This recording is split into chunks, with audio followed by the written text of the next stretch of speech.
Hello everyone, good morning to all of you.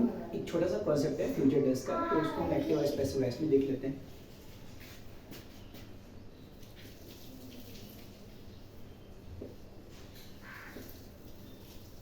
Future tense की बात करें तो फ्यूचर टेंस में हम विल और शैल का यूज करते हैं। ठीक है, विल और शैल की बात करें तो हम यहाँ पर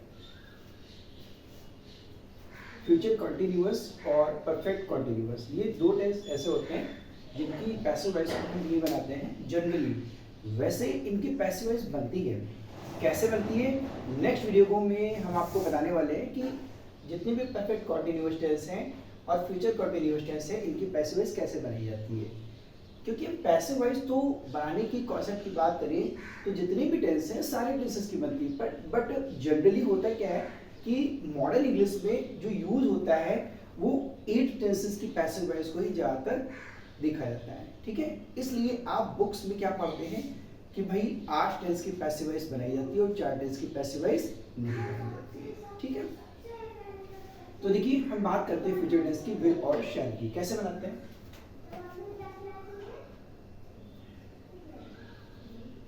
आई शैल रीड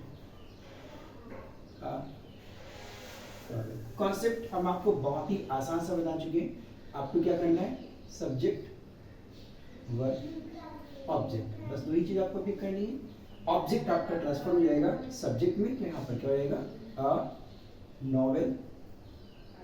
ठीक है, और हमें पता है कि आई और बी के साथ में हम शैल का यूज करते हैं और अदर्स के साथ में हम विल का यूज करते हैं। तो यहाँ पर जो है क्या होगा कि आपको पता होगा फ्यूचर डेफिनेट के टेंस के सेंटेंस की अगर पैसिव वॉइस बनाते हैं तो विल बी और शैल बी हो जाते हैं। तो यहाँ पर क्या हो जाएगा a novel will be. Will be read की थर्ड फॉर्म में स्पेलिंग नहीं रहती है, read, a novel will be read bye, और आई का जो ऑब्जेक्टिव केस होगा वो क्या हो जाएगा मी। ठीक है, निगेटिव की बात करें तो यहाँ पर नॉट हो जाएगा, और नॉट कहाँ पे होगा भाई विल और बी के बीच में नॉट होगा। इंट्रोगेटिव की अगर हम बात करें तो इस सेंटेंस का जो पैसिव वॉइस जो होगा आपका तो क्या हो जाएगा विल। ध्यान दीजिएगा यहाँ पर अ नॉवेल विल बी है, और इसी को जस्ट अगर मुझे बनाना है पैसिव वॉइस में तो क्या हो जाएगा, मैंने आपको बताया था विल और बी इन दोनों के बीच में क्या रहेगा, ये आपका सब्जेक्ट आ जाएगा। तो क्या रहेगा will a novel be by me. ठीक है, देन अगर हम WH वर्ड की बात करें तो WH वर्ड भी क्या हो जाएगा, आपको बस ये ध्यान रखना है यहाँ पर why will a novel be read by me. मैंने डायरेक्टली बना दिया पैसिव वॉइस। ठीक है, तो क्या करेंगे, हेल्पिंग वर्ब अपनी प्लेस पर रहेगी, मैंने आपको बताया था। तो क्या हो जाएगा will a novel be read by me. ठीक है, क्वेश्चन मार्क भी हो गया यहाँ पर। WH वर्ड की बात करें तो अगर इसका एक्टिव वॉइस ये हो जाए वाई, अगर इसका एक्टिव वॉइस ये हो जाएगा कि भाई why shall I read a novel, तो इसका पैसिव वॉइस क्या हो जाएगा why will a novel be read by me. ठीक है, ये आपका हो गया फ्यूचर टेंस। कहीं पर भी आपको विल और शैल को यूज करना हो पैसिव वॉइस में तो हम क्या यूज करेंगे, will be and shall be. Clear? Next tense को देखते हैं।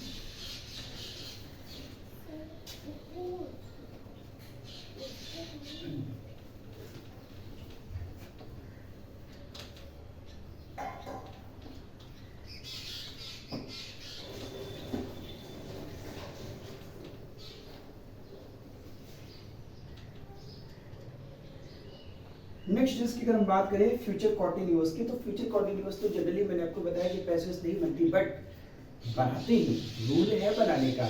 इसको हम देखेंगे नेक्स्ट वीडियो में, आप हमारे साथ में बने रहिएगा।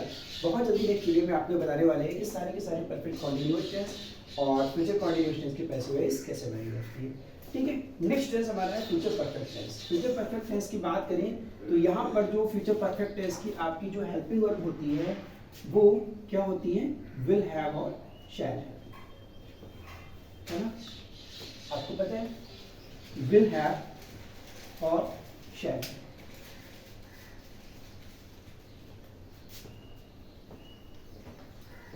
विल हैव और शैल हैव, और विल हैव शेल हैव को हम पैसिव वॉइस में जब कन्वर्ट करते हैं तो क्या हो जाता है, विल हैव बीन हो जाता है और शैल हैव बीन हो जाता है, और साथ में हम वर्ब की थर्ड फॉर्म का यूज करते हैं, ठीक है। तो यहाँ पर क्या हो जाएगा, देखिए विल हैव बीन, ठीक है,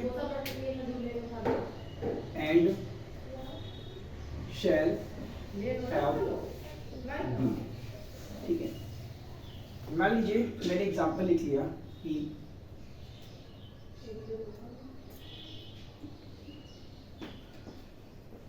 ओजस्वी,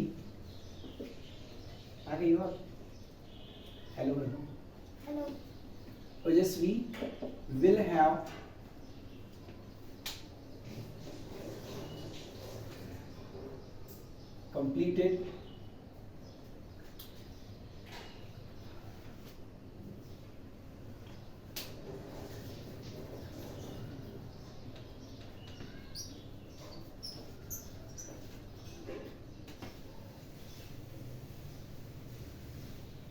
completed her,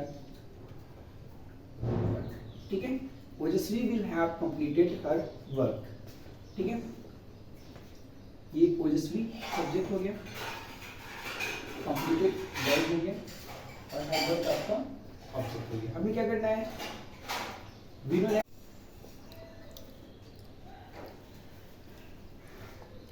सॉरी वो लास्ट वीडियो जो था आपका वो स्टॉप हो गया था, तो इसके आगे से कंटिन्यू कर रहे हैं, ठीक है।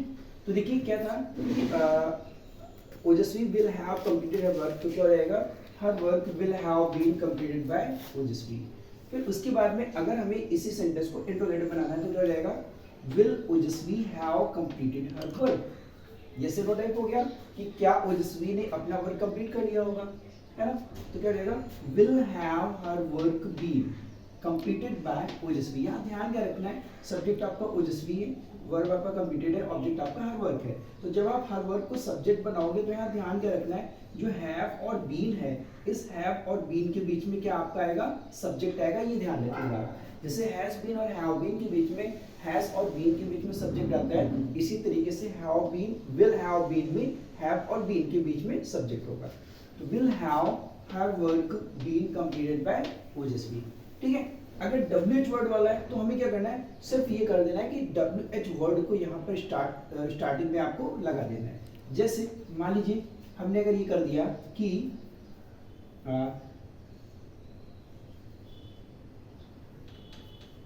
why will ओजस्वी have completed her वर्क, ठीक है। और हमें क्या करना है, पैसे करना है। तो हमें कुछ नहीं करना है, बस क्या ध्यान रखना है, यहाँ पर WH वर्ड सेम रहेगा, why will, है ना, have, बस यहीं पर ध्यान रखना है।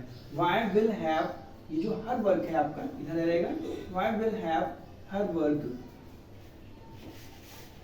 been, why will have her work been completed by ओजस्वी, क्लियर। तो यहाँ पर कंफ्यूजन क्या रहता है कि हैव बीन के बीच में जो सब्जेक्ट लगाना होता है वही यहाँ पर गलती होती है, बट आई थिंक अब आपसे गलती नहीं होनी चाहिए। तो उम्मीद करते हैं ये चीज़ आपको क्लियर हो गई होगी, कॉन्सेप्ट आपको क्लियर हो गया होगा। और अगर आपको कॉन्सेप्ट समझ में आ गया